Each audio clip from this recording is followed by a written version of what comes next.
Friends, आज हम physical chemistry का फर्स्ट पार्ट स्टार्ट कर रहे हैं और उसके अंदर हम बात करेंगे, आज जो बात करेंगे रेडॉक्स रिएक्शन की और साथ ही साथ रासायनिक साम्य की और साथ ही साथ एसिड बेस का थोड़ा सा पोर्शन स्टार्ट करेंगे। 2-3 दिन मैं आपको फिजिकल केमिस्ट्री की क्लास दूंगा और उसके बाद एक दिन ऑर्गेनिक की और क्लास लूंगा और आपका 21 या 22 तारीख को ये सारा कार्यक्रम खत्म हो जाएगा और 23 तारीख को कुछ मोटिवेशनल क्लासेस कि आपको पेपर को किस तरह से चॉइस को हैंडल करना है। अगर पुनः एक ही बात आपसे, टाइम आपका ज्यादा नहीं लूंगा। अगर आपको क्लासेस पसंद आ रही हैं तो आप ज्यादा से ज्यादा क्लासेस को लाइक करें, ज्यादा से ज्यादा शेयर करें और जितना ज्यादा आप शेयर कर सकते हैं उतना हमें भी अच्छा लगेगा। ठीक है, तो अपन आज क्लास स्टार्ट करते हैं और सबसे पहला जो टॉपिक आज मैं ले रहा हूं वो ले रहा हूं रेडॉक्स रिएक्शन। सबसे पहले कुछ एग्जांपल्स में रेडॉक्स रिएक्शंस के आपसे पूछ लेता हूं, उसके बाद फिर हम राजस्थान बोर्ड की जो 11th की बुक है उससे रिलेटेड कुछ क्वेश्चंस की बात करेंगे। तो सबसे पहले आप सबसे अभी हाल में फर्स्ट ग्रेड में ऑक्सीकरण और अपचयन में सबसे पहला क्वेश्चन फ्लोरीन पर आया था। आप सबको पता है कि जो फ्लोरीन है उस पर ऑलवेज ऑक्सीकरण का -1 रहेगा, कि फ्लोरीन जब किसी अन्य परमाणु के साथ बंधित रहता है तो उस समय इस पर ऑलवेज -1 ऑक्सीकरण अंक आता है, कभी भी इस पर +1 या कोई अन्य ऑक्सीकरण अंक नहीं आता। उसका कारण आप सबको पता है कि फ्लोरीन सर्वाधिक विद्युत ऋणी तत्व है, इसीलिए ये इलेक्ट्रॉन कभी त्यागेगा नहीं, इलेक्ट्रॉन ग्रहण ही करेगा, इसीलिए इसके ऊपर ऑक्सीडेशन नंबर -1 आता है। अब कुछ क्वेश्चन मैं आपको बता रहा हूं। एग्जाम्पल नंबर 1, आरपीएससी का पसंद नंबर 1 एग्जाम्पल आपसे पूछा गया, पिछली से पिछली बार हमसे सेकंड ग्रेड में पूछा गया, ऑक्सीजन डाइफ्लोराइड में ऑक्सीजन पर ऑक्सीकरणांक कितना है। ऑक्सीजन डाइफ्लोराइड में ऑक्सीजन पर ऑक्सीकरणांक कितना है। एक्चुअल में जनरली ऑक्सीजन पर आपको पता है ऑक्सीकरणांक -2 आता है। क्यों आता है? क्योंकि ऑक्सीजन की बैलेंस सेल में आप सबको पता है 6 इलेक्ट्रॉन होते हैं, अष्टक पूरा करने के लिए 2 इलेक्ट्रॉन लेगा, इसीलिए सामान्यतः ऑक्सीजन पर ऑक्सीकरणांक -2 होता है। लेकिन ऑक्सीजन डाइफ्लोराइड के केस में अगर हमसे पूछा जाए ऑक्सीजन पर ऑक्सीकरण अंक कितना है, तो आप सबको पता है ऑक्सीजन पर निकालना है तो आप इसको x मान लेंगे। फ्लोरीन हमेशा -1 है तो 2 फ्लोरीन है तो -2, बीज गणितीय योग 0 होगा। इस केस में ऑक्सीजन पर जो ऑक्सीकरण अंक होगा वो कितना होगा? +2 होगा, इसीलिए क्वेश्चन पूछा गया। वैसे भी आप सबको पता है ऑक्सीजन डाइफ्लोराइड की ये स्ट्रक्चर है, ये स्ट्रक्चर है। हमें पता है फ्लोरीन की विद्युत ऋणता ऑक्सीजन से ज्यादा है, फ्लोरीन अपनी और सिग्मा बॉन्डों के इलेक्ट्रॉन को खींचेगा तो इस पर -1, इस पर -1, इस बॉन्ड के कारण फ्लोरीन के खींचने के कारण इस पर चार्ज +1, ये भी खींचेगा तो +1, तो नेट ऑक्सीजन पर चार्ज कितना हुआ? +2। वैसे इसको ऐसे भी सोच सकते हैं, ऑक्सीजन डाइफ्लोराइड उदासीन है, जितना माइनस चार्ज होगा उतना ही प्लस चार्ज होगा। इस फ्लोरीन पर -1, इस फ्लोरीन पर -1, तो इस ऑक्सीजन पर ऑटोमेटिक कितना होगा? +2 होगा।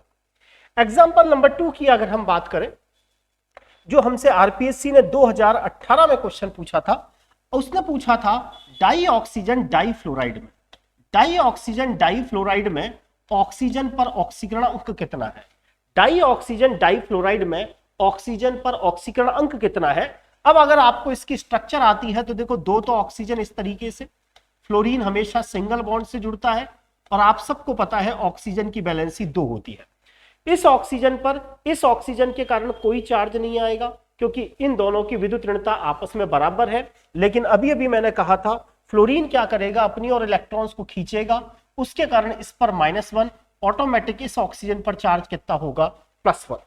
इस ऑक्सीजन पर इस ऑक्सीजन के कारण कोई चार्ज नहीं आएगा क्योंकि दोनों की विद्युत ऋणता बराबर है, फ्लोरीन अपनी ओर खींचेगा, इसीलिए फ्लोरीन पर -1, ऑक्सीजन पर कितना आएगा?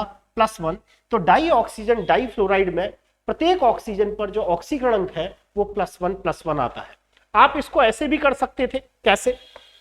यूं इसको ऐसे भी कर सकते थे चाहते तो, 2 ऑक्सीजन है तो 2x, 2 फ्लोरीन पर -2, बीज गणितीय योग 0, 2x बराबर आपको पता है +2, तो x बराबर आपका ऑक्सीकरण अंक कितना आएगा? +1, यानी प्रत्येक ऑक्सीजन पर ऑक्सीकरण अंक कितना होगा? +1 होगा। समझ में आ गया होगा। तीसरा क्वेश्चन जो आपसे आरपीएससी ने पूछा निकिल टेट्रा कार्बोनिल में, आपसे पूछा गया निकिल टेट्रा कार्बोनिल में, निकिल पर आपको ऑक्सीकरण अंक बताना था। तो आप सबको पता है निकिल पर निकालना है तो इसको x मान लेंगे। कार्बोनिल उदासीन अणु है, इस पर 0 होता है, तो x + 4 × 0 बराबर 0। इसका मतलब जो धातु कार्बोनिल्स होते हैं, जब धातु कार्बोनिल के साथ जुड़ी होती है उस स्थिति में धातु पर ऑक्सीकरण अंक कितना आता है? 0 आता है। एग्जाम्पल नंबर 4, 5, 6, 7 की बात करें तो हाल में फर्स्ट ग्रेड में पूछा गया था अमोनिया, हाइड्रोजीन,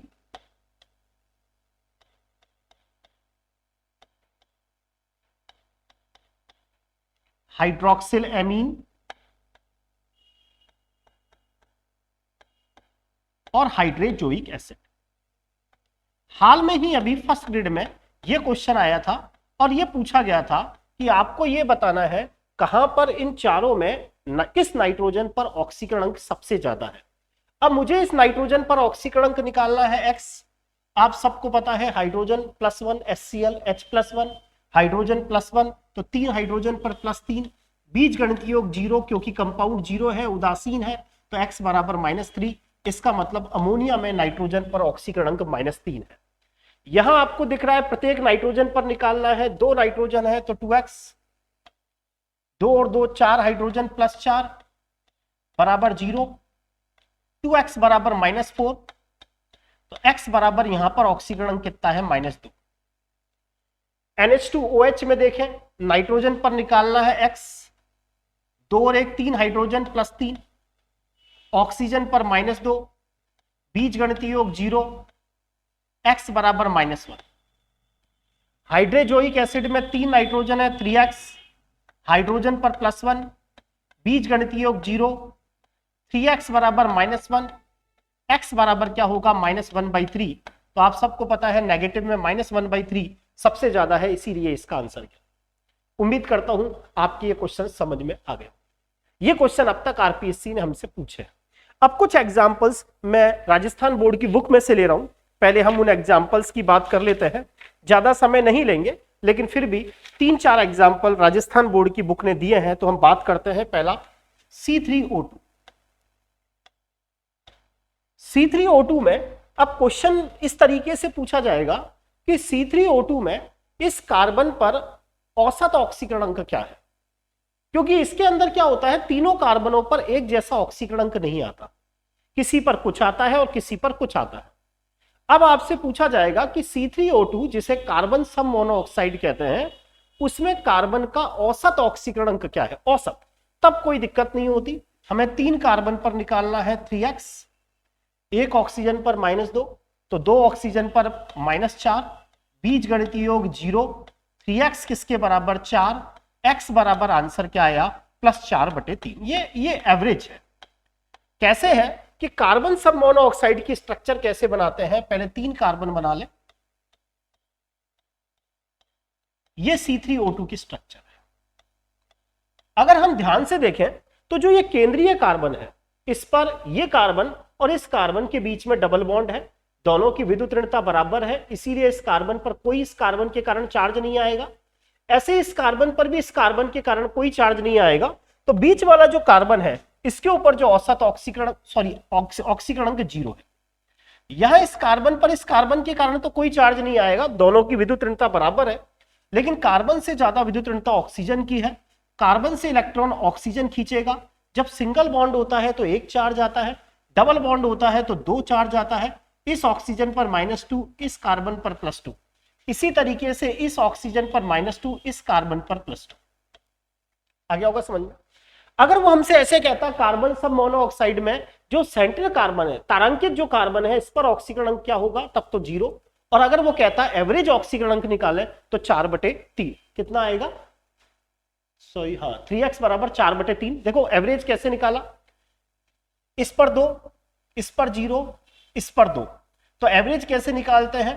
कुल चार्ज 4 बटे परमाणुओं की संख्या 3। एवरेज ऐसे ही तो निकलता है। मान लीजिए 3 खिलाड़ी है, एक ने 6 रन, एक ने 9 रन, एक में 15 रन, तो आप तीनों को जोड़ देते हैं और फिर उसमें तीनों के रनों को जोड़ देते हैं, फिर 3 का भाग लगा देते हैं। ऐसे ही यहां हमें एवरेज कैसे निकालोगे, तीनों के चार्ज को जोड़ दोगे और परमाणु कितने हैं 3, तो 3 का भाग लगाओगे तो कितना आ गया +4/3। और यहां भी आपका आंसर क्या था 4/3। देखो एक और एग्जांपल राजस्थान बोर्ड की दूसरी बुक में दिया हुआ है Br3O8। Br3O8 नाम है ट्राइब्रोमो ऑक्टा ऑक्साइड। 3 Br बना लेते हैं, पहला Br, दूसरा Br, तीसरा Br। हेलोजेंस की वैलेंसी 7 तक हो सकती है। इस तरीके से Br3O8 की स्ट्रक्चर है।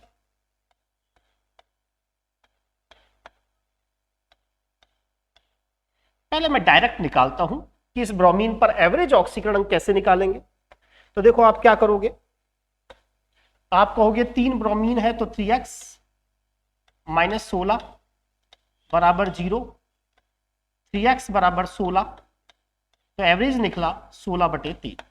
सर प्रूफ करो, प्रूफ करते हैं। देखो इस ब्रोमीन पर इस ब्रोमीन के कारण कोई चार्ज नहीं आएगा, दोनों की विद्युत ऋणता बराबर है। ऑक्सीजन खींचेगा ये वाला तो +2, ये भी खींचेगा +2, ये भी खींचेगा +2, तो तीनों के कारण आया +6। ऐसे ही इस ब्रोमीन पर भी आया +6। इस ब्रोमीन से ये ऑक्सीजन खींचेगा, ये खींचेगा, इसके कारण +2, इसके कारण +2, तो नेट +4। एवरेज कैसे निकालेंगे, तीनों पर टोटल चार्ज कितना आ रहा है 16, परमाणुओं की संख्या कितनी 3, तो देख लो 16/3। उम्मीद करता हूं समझ में आ गया होगा। अगला जो क्वेश्चन है इसके पूरे पूरे चांस है इस क्वेश्चन के पूछने के S4O6-2। टेट्राथायोनेट आयन में सल्फर पर औसत ऑक्सीकरण अंक क्या होगा। टेट्राथायोनेट आयन में सल्फर पर औसत ऑक्सीकरण अंक क्या होगा। तो 4 सल्फर है तो 4x, 1 ऑक्सीजन पर -2 साधारणतः, तो 6 पे -12, बीज गणितीय योग -2, 4x बराबर कितना हुआ 10, x बराबर कितना है 10/4, या कई बार एग्जामिनर 2.5 लिख देता है। स्ट्रक्चर से देखें, 4 सल्फर 1 2 3 4, इस ऑक्सीजन पर -1, 2 ऑक्सीजन ऐसे हैं जिन पर चार्ज -1 है, शेष ऑक्सीजन डबल बॉन्ड से जुड़े हुए हैं इस तरह से।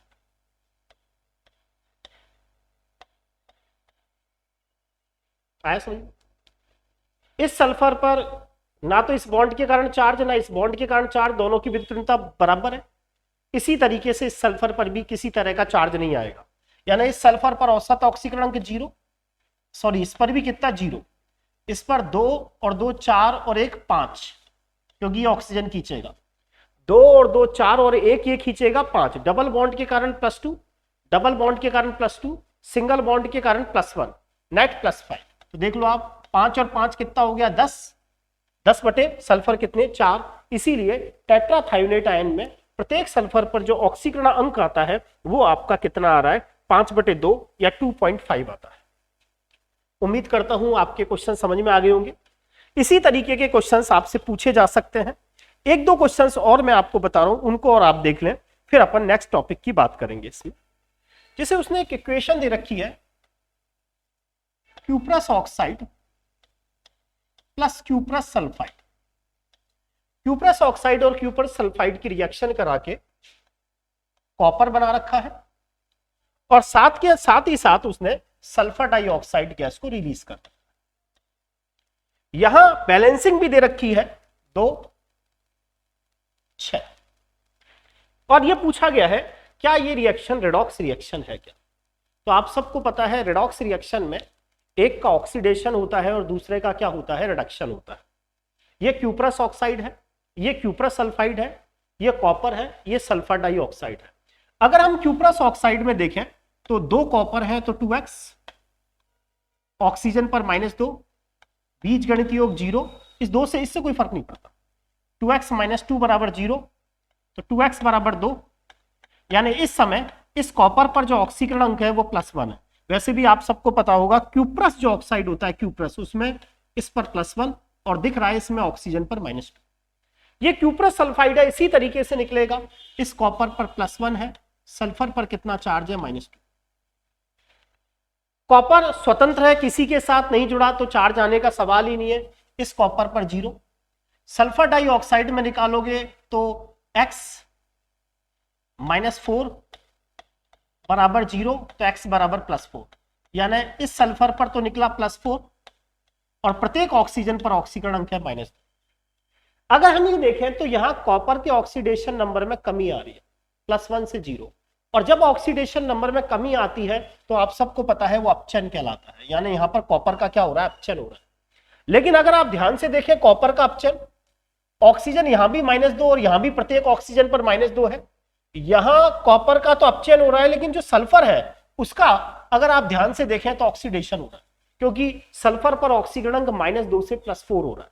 तो इस रिएक्शन के अंदर कॉपर का तो अपचयन हो रहा है और सल्फर वाले पार्ट का ऑक्सीडेशन हो रहा है, इसीलिए ये वाली जो रिएक्शन है उसको यहां रेडॉक्स रिएक्शन कहा गया है। तो दूसरा क्वेश्चन इस तरह से भी पूछा जा सकता है कि इनमें से रेडॉक्स रिएक्शन कौन सी है, इनमें से रेडॉक्स रिएक्शन कौन सी नहीं है। तीसरा जो क्वेश्चन है वो अच्छा क्वेश्चन है। एक क्वेश्चन और पूछा जाता है, इनमें से विषमानुपातिक विभाजन कौन सा है। जैसे क्लोरीन गैस है, इसके बेसिक मीडियम से रिएक्शन करा रखी है और इस क्लोरीन को कन्वर्ट कर रखा है क्लोराइड के अंदर, और साथ ही साथ इसको कन्वर्ट कर रखा है ClO- में। अगर हम ध्यान से देखें ये रिएक्शन विषमानुपातिक अभिक्रिया है। डिस्प्रपोर्शनेशन रिएक्शन में क्या होता है, एक ही एलिमेंट का, ये देखें ये रिएक्शन ध्यान से देखें, पूरी इक्वेशन लिख देता हूं, क्लोरीन बेसिक मीडियम में क्लोराइड और साथ ही साथ क्लोरेट और साथ ही साथ यहां वाटर बना रखा है,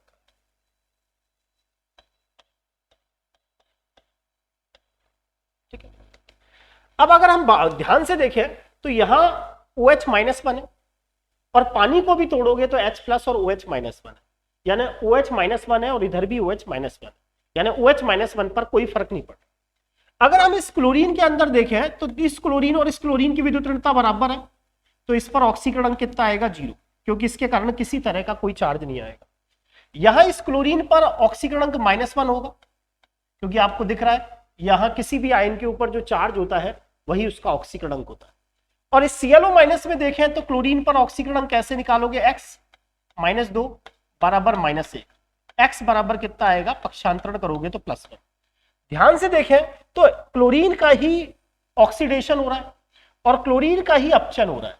जब एक ही प्रकार के एलिमेंट का ऑक्सीडेशन हो और एक ही प्रकार के एलिमेंट का रिडक्शन हो तो फिर उस रिएक्शन को हम विषमानुपातिक अभिक्रिया या डिस्प्रपोर्शनेशन रिएक्शंस कहते हैं।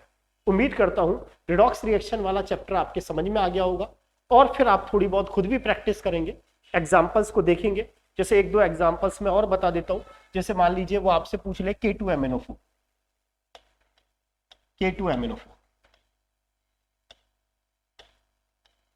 तो मैंगनीज पर पूछ ले, 2 पोटेशियम +2, मैंगनीज पर निकालना है x, 4 ऑक्सीजन पर -2, बीज गणित योग 0, तो x बराबर +6। समझ में आ गया होगा। ये आपका KMnO4 तो पोटेशियम पर मैग्नेट है, K2MnO4 पोटेशियम मैग्नेट है, तो पोटेशियम मैग्नेट में मैंगनीज पर ऑक्सीकरण कितना है, +6, क्योंकि आपको पता होगा जो फर्स्ट ग्रुप होता है सोडियम पोटेशियम उस पर ऑक्सीकरण +1 रहता है। उम्मीद करता हूँ फिजिकल वाली ये वाली क्लास आपको समझ में आई होगी और आपसे उम्मीद भी ये भी करता हूँ कि अगर आपको क्लासेस अच्छी लग रही है तो आप ज़्यादा से ज़्यादा इसको शेयर करें। हमें भी अच्छा लगता है जितना ज़्यादा आप क्लासेस को शेयर करते हैं। हो सकता है कई बार ऐसा क्वेश्चन भी इस तरीके से कॉम्प्लेक्स कंपाउंड का भी पूछ ले, जैसे K4FeCN6,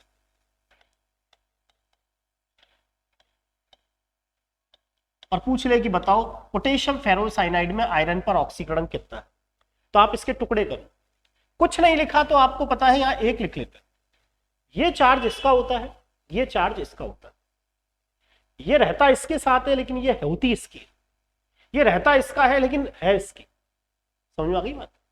अब आपको पता है जब आप इसके टुकड़े करोगे तो इस पोटेशियम पर तो चार्ज आएगा +1 क्योंकि पहले धनायन लिखा होता है, और इसके ऊपर आएगा -FeCN6-4। अब आप इजीली निकाल लोगे आयरन पर ऑक्सीकरण। आयरन पर निकालना है तो x, साइनाइड -1, CN-1, 6 साइनाइड पर -6, बीज गणित योग -4, तो x बराबर कितना, +2। जब चार्ज लगा होता है ना तो इक्वल कर देते हैं और कुछ नहीं लिखा होता है तो 0 करते हैं। समझ में आ गया होगा। पोटेशियम फेरोसाइनाइड में आयरन पर ऑक्सीकरण प्लस। तो उम्मीद करता हूं ये वाली क्लास आपके समझ में आ गई होगी। अब मैं जो अगला टॉपिक ले रहा हूं वो रासायनिक साम्य ले रहा हूं। रासायनिक साम्य में जो मुझे लगता है कि एग्जामिनर आपसे क्या क्या बना सकता है, मैं वही बात कर रहा हूं। कुछ ही नहीं, मैं तो राजस्थान बोर्ड की बुक पकड़ता हूं, वो सबसे बेस्ट बुक होती है। वो बात अलग है कि लोग इसको इग्नोर करते हैं। वो तो जिस दिन एग्जाम होगा उस दिन आपको इसकी अहमियत पता लगेगी। फर्स्ट ग्रेड वालों को तो काफी कुछ पता लग गई, वो बात अलग है, अभी भी कोई कुछ क्या कहे। तो हम बात करते हैं, सबसे पहले बात करते हैं साम्य की ही बात कर रहे हैं। मेरे को तो यही अच्छी लगती है किताबें, वही राजस्थान बोर्ड के एग्जाम्पल छोटे छोटे ले रहा हूं। रासायनिक साम्य के अंदर सबसे पहले आप सबको पता है रासायनिक साम्य क्या स्थिति है। जैसे hydrogen gas plus I2 gas और बना 2HI गैस। ज्यादा नहीं, 4-5 तरह के क्वेश्चन इस पर बनते हैं, वो मैं बता रहा हूं रासायनिक साम्य। अब आपको पता है कि जो रासायनिक साम्य स्थापित होता है वो उत्क्रमणीय अभिक्रियाओं में स्थापित होता है, और सामान्यतः उत्क्रमणीय अभिक्रियाएं बंद पात्र में संपन्न होती है। ये रिएक्शन क्या है, H2 और I2 आपस में रिएक्शन करके HI भी बना लेता है, और HI थोड़ी देर बाद H2 और I2 में टूट जाता है। एक ऐसी स्थिति आती है कि अग्र अभिक्रिया का वेग पश्च अभिक्रिया के वेग के क्या हो जाता है, बराबर हो जाता है, और यही स्थिति क्या कहलाती है, साम्य कहलाता है। तो पिछली बार लैब असिस्टेंट में यही पूछा गया था कि साम्य की परिभाषा क्या है। तो हम ये कहेंगे किसी भी उत्क्रमणीय अभिक्रिया में साम्य वो स्थिति होती है जब अग्र अभिक्रिया का वेग पश्च अभिक्रिया के वेग के बराबर हो जाता है, और हमें ऐसा लगता है कि अभिक्रिया रुक गई है, लेकिन वास्तव में अभिक्रिया रुकती नहीं है। ये गतिक साम्य होता है। जिस दर से ये जिस समय में मान लीजिए ए बी में बदला, उसी समय में बी ए में बदल जाता है। ये रिएक्शन क्या कहलाती है, साम्य कहलाता है। और साम्य वो स्थिति होती है जब अग्र अभिक्रिया का वेग पश्च अभिक्रिया के वेग के क्या हो जाता है, बराबर हो जाता है। जब किसी रिएक्शन में साम्य स्थापित हो जाता है तो उसको एक नियतांक से प्रदर्शित किया जाता है, जिसे आप सब जानते हैं साम्य नियतांक कहते हैं। साम्य नियतांक दो तरह के होते हैं, एक तो केसी और दूसरा आप सबको पता है केपी। अगर आपको कोई इक्वेशन दे दी जाए और आपसे पूछा जाए कि इसका केसी लिखिए, तो आप केसी कैसे लिखेंगे। केसी क्या होता है, जब इस रिएक्शन के अंदर साम्य स्थापित हो जाता है तो उस समय जो उत्पाद की साम्य सांद्रता है, यहां उत्पाद क्या है, उत्पाद की साम्य सांद्रता बटे क्रियाकारक की साम्य सांद्रता का अनुपात, उत्पाद की साम्य सांद्रता बटे क्रियाकारक की साम्य सांद्रता का अनुपात क्या कहलाता है, केसी कहलाता है। कि जब अभिक्रिया के अंदर साम्य स्थापित हो जाता है तो उत्पाद की साम्य सांद्रता बटे क्रियाकारक की साम्य सांद्रता का अनुपात क्या कहलाता है, साम्य नियतांक कहलाता है। जब क्रियाकारक और उत्पाद गैसीय अवस्था में होते हैं तो जिस तरीके से आपने केसी लिखा, हम केपी भी लिख सकते हैं, क्योंकि यहां मैंने साम्य पर HI की कंसंट्रेशन, साम्य पर H2 की कंसंट्रेशन और साम्य पर I2 की कंसंट्रेशन ली है। और आप सब जानते हैं PV बराबर किसके बराबर होता है, nRT के। P बराबर N/V RT। P directly proportional किसके, कंसंट्रेशन के। यानी जब क्रियाकारक और उत्पाद गैसेस फॉर्म में होते हैं तो हम उनका केसी के साथ क्या लिख सकते हैं, केपी। केपी कैसे लिखोगे, केपी लिखते समय कोई खास चेंज नहीं होता। जैसे आपने HI की साम्य सांद्रता लिखी, वहां लिखाया जाएगा HI का साम्य पर आंशिक दाब बटे हाइड्रोजन का साम्य पर आंशिक दाब, मतलब इनके आगे PP लग जाएगा, और आयोडीन का साम्य पर आंशिक दाब। समझ में आ गया होगा। ये केसी लिखने का तरीका है और ये केपी लिखने का तरीका है।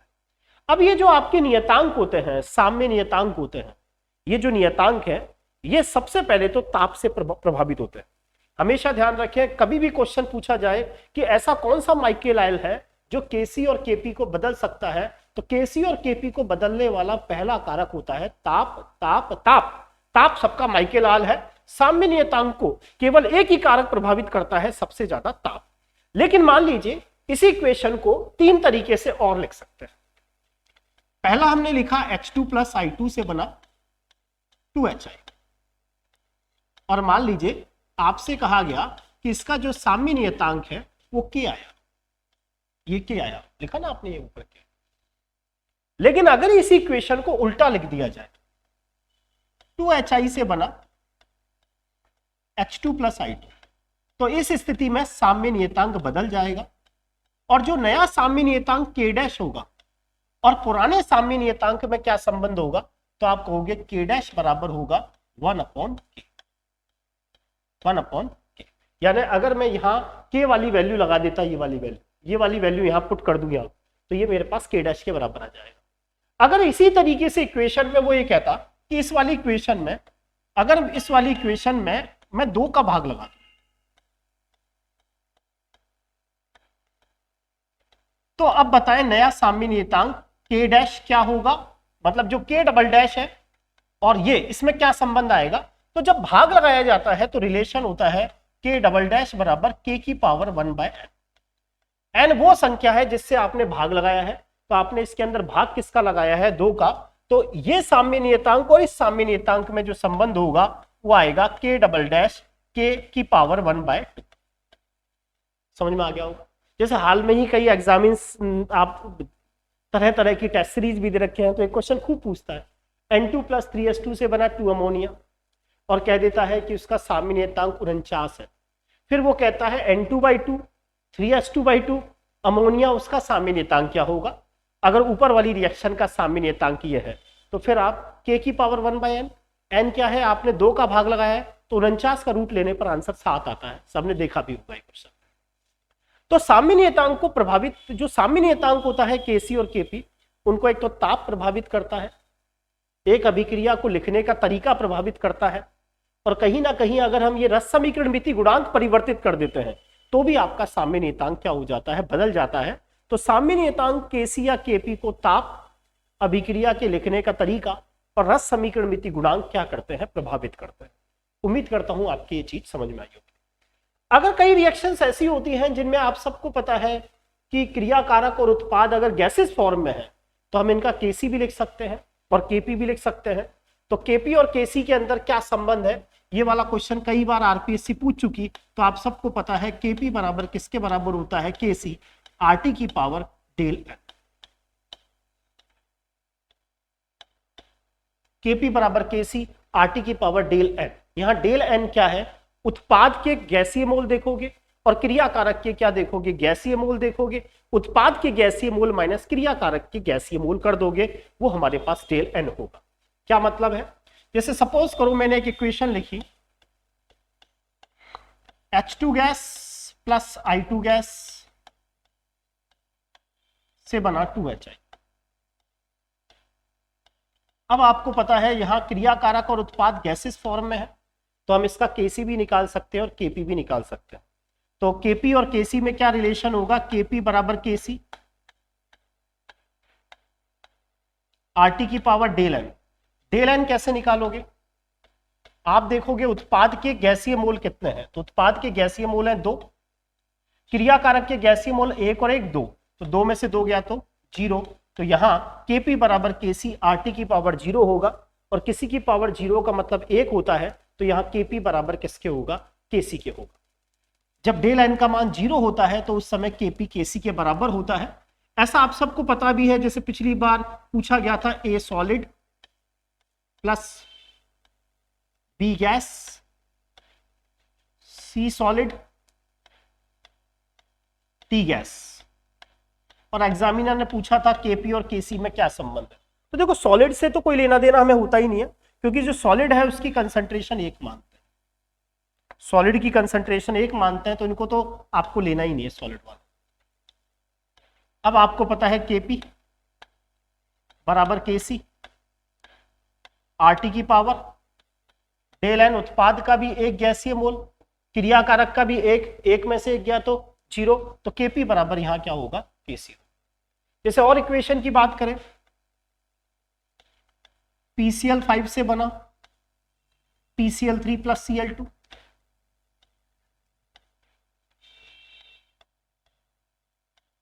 अगर हमसे डेल n पूछे तो डेल n कैसे निकालोगे, उत्पाद ये रहे, इसका गैसीय मोल 1 और 1 2, क्रियाकारक का गैसीय मोल 1, यहां डेल n 1 आएगा पॉजिटिव में, डेल n प्लस में 1 है, तो Kp बराबर Kc,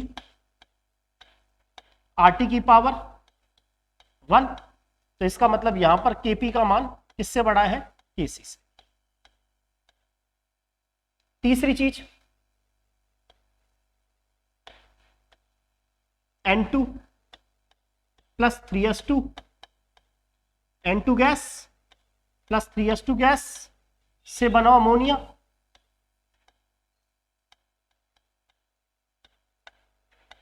डेल एन कैसे निकालोगे? उत्पाद के गैसीय मूल 2, क्रियाकारक के 3 और 1 4। यहां डेल एन की वैल्यू -2 है, यानी डेल एन नेगेटिव में है। तो Kp बराबर Kc, RT की पावर -2। इसको ऐसे भी लिख सकते हो, Kp बराबर Kc, नीचे ला सकते हो RT का स्क्वायर। और यहां आपको दिख रहा होगा Kp से बड़ा कौन है? Kc। उम्मीद करता हूं आपकी ये वाली चीज समझ में आ गई होगी। तो एग्जामिनर जनरली यही चीज हमसे पूछता है। अब एक चीज और आप सबने पढ़ी होगी, जो एग्जामिनर आपसे इस पर पूछता है साम्य के अंदर, वो हमसे पूछता है ली-सातेलिए का नियम। तो ली-सातेलिए के नियम में 2-3 चीजें हैं जो मैं आपको फाइनली बता रहा हूं, जो आपको देखनी है। और फिर देन इतना पढ़ के फिर अपन कल एसिड बेस स्टार्ट करेंगे, क्योंकि आपके पास भी इतना ही टाइम, थोड़ा सा एग्जाम के हिसाब से जो मुझे लगता है कि ये रिएक्शंस इंपॉर्टेंट है। पहला क्वेश्चन ये आता है, H2 प्लस I2 से बना 2HI।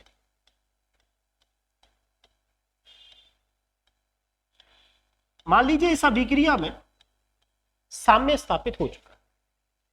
अब हम साम्य जब इसके अंदर स्थापित हो गया, तो फिर जब जैसे मान लीजिए ये रिएक्शन किसी कंटेनर में चल रही है, आप ऐसे सोचे किसी कंटेनर में चल रही है, हाइड्रोजन गैस, आयोडीन गैस और HI गैस, और थोड़ी देर बाद इस रिएक्शन के अंदर साम्य स्थापित हो गया।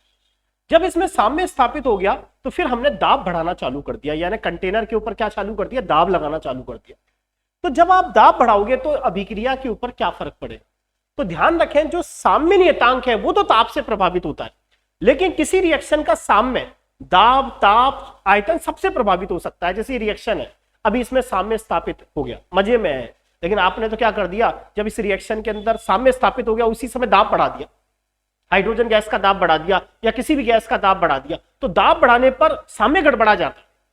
और ली-सातेलिए कहता है कि कोई भी रिएक्शन उस तरफ जाने की कोशिश करती है ताकि अभिक्रिया में पुनः क्या स्थापित हो जाए? साम्य स्थापित हो जाए। तो जिन अभिक्रियाओं के लिए डेल एन बराबर 0 होता है, जिन अभिक्रियाओं के लिए डेल एन बराबर 0 होता है, ध्यान रखें उनका साम्य कभी दाब से प्रभावित नहीं। जैसे एक क्वेश्चन ये पूछ लेगा, इनमें से वो कौन सी रिएक्शन है जिसका साम्य दाब से प्रभावित नहीं होता? तो सीधी सी बात है, जिनके लिए डेल एन बराबर 0 होता है उनका साम्य दाब से प्रभावित नहीं होता। जिनका डेल एन पॉजिटिव में हो या डेल एन नेगेटिव में हो, उनका साम्य दाब से प्रभावित होता है। और दाब बढ़ाने पर रिएक्शन उधर जाती है जिधर अणुओं की संख्या कम है। जैसे मान लीजिए आपसे वो कहे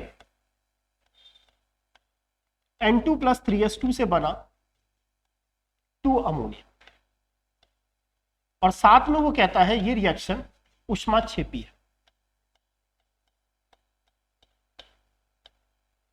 ठीक है, 2-3 पॉइंट ध्यान से सुनेंगे। अब ये मैं ये चाहता हूं ये रिएक्शन अग्र दिशा में जाए, अग्र दिशा में जाए, तो मैं क्या करूं? तो आप क्या करेंगे, अगर आप नाइट्रोजन और हाइड्रोजन की कंसंट्रेशन बढ़ा देंगे, यानी क्रियाकारक की कंसंट्रेशन बढ़ाने पर रिएक्शन अग्र दिशा में जाती है। जैसे वो आपसे कहे हैबर विधि है और आप ये चाहते हैं अमोनिया का उत्पादन अधिक मात्रा में हो, तो आप क्या करेंगे? यानी ये रिएक्शन अग्र दिशा में जाए तो आप क्या क्या करेंगे? तो पहली बात तो हम क्रियाकारक की कंसंट्रेशन बढ़ाएंगे। क्रियाकारक की कंसंट्रेशन बढ़ाने पर साम्य अग्र दिशा में जाता है, पहला पॉइंट। दूसरी चीज क्या है, जब हम क्या करेंगे, इस रिएक्शन को दाब से प्रभावित करेंगे, क्योंकि इसके लिए अभी अभी आपको दिख रहा है कि डेल एन 0 तो होगा नहीं। जिनके लिए डेल एन पॉजिटिव या नेगेटिव होता है, उनके अंदर साम्य पर दाब बढ़ाने पर रिएक्शन उधर जाती है जिधर अणुओं की संख्या कम है। कहने का मतलब, अगर आप अमोनिया का उत्पादन अधिक करना चाहते हैं तो आपको दाब कैसा रखना पड़ेगा? उच्च रखना पड़ेगा। यह रिएक्शन डेल एच नेगेटिव का मतलब होता है ऊष्माक्षेपी अभिक्रिया।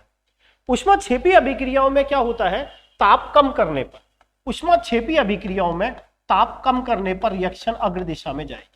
यानी अगर आप अमोनिया का उत्पादन अधिक मात्रा में करना चाहते हैं तो नाइट्रोजन और हाइड्रोजन की कंसंट्रेशन बढ़ाएंगे, ताप को बढ़ाएंगे, लेकिन टेम्परेचर को कम करेंगे, क्योंकि ऊष्माक्षेपी अभिक्रियाओं में ताप को कम करने पर रिएक्शन अग्र दिशा में जाती है।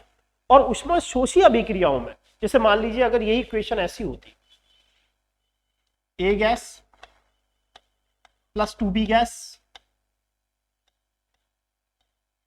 बना सी गैस और डी गैस, और वो कह देता डेल एच पॉजिटिव, तो ऊपर वाली रिएक्शन तो ऊष्माक्षेपी और नीचे वाली रिएक्शन ऊष्माशोषी है। ऊष्माशोषी अभिक्रियाओं में क्या होता है, ताप बढ़ाने पर रिएक्शन अग्र दिशा में जाएगी, जबकि ऊष्माक्षेपी अभिक्रियाओं में ताप कम करने पर अग्र दिशा में जाएगी। अमोनिया का अधिक उत्पादन के लिए नाइट्रोजन हाइड्रोजन की कंसंट्रेशन बढ़ाओगे, दाब बढ़ाओगे और टेम्परेचर को कम करोगे। लेकिन यहाँ सी और डी का उत्पादन अगर आप ज्यादा करना चाहते हैं तो ए और बी की कंसंट्रेशन बढ़ाओगे, दाब को बढ़ाओगे, क्योंकि दाब बढ़ाने पर रिएक्शन कम अणुओं की तरफ जाएगी, यहाँ 2 अणु हैं या 3 अणु हैं।